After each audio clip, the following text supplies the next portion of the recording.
काबिल सदर एहतराम जनाब प्रिंसिपल साहब, तमाम की सलाहियत असातिज़ा इकराम और मेरे हम मकतब साथियों, अस्सलाम वालेकुम वरहमतुल्लाहि वबरकातुहू।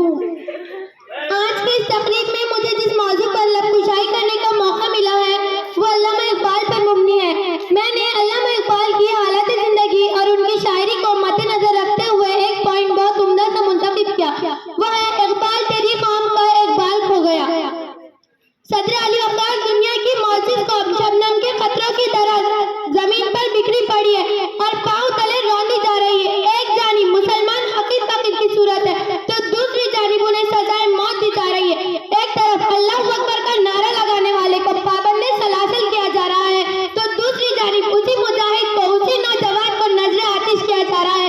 आज ये कौम तमाम दुनिया के आगे जेर है, मगर जनाब इस बात में कोई शक नहीं कि एशिया की सबसे बाअमल कौम का तस्वुर शाहीनी कुव्वत और वुसअत नज़र जैसी खसूसियात पर मुहित था, इसकी मादी नजरियात का, शहरी तर्जमान का। लेकिन इकबाल ने जब इसे अपनाया तो इसकी मशरिकी रूहानियत और इसकी तख्लीक पर गालिब आ गई और उसने अपने शाहीन को खसूसियात मज़कूरा के अलावा दरवेशी, कलंदरी, खुददारी और बेनियाजी जैसी आला सिफात से मुज़य्यन किया। इकबाल के मजदान और शायरी को जो चीज सबसे ज्यादा मुताहरिक करती है वो मजहर कुदरत है। यही वजह है कि इकबाल ने बुलबुल और कुमरी की तशबीहों की बजाय बाज और शाहीन को तरजीह दी। इकबाल फरमाते हैं, नहीं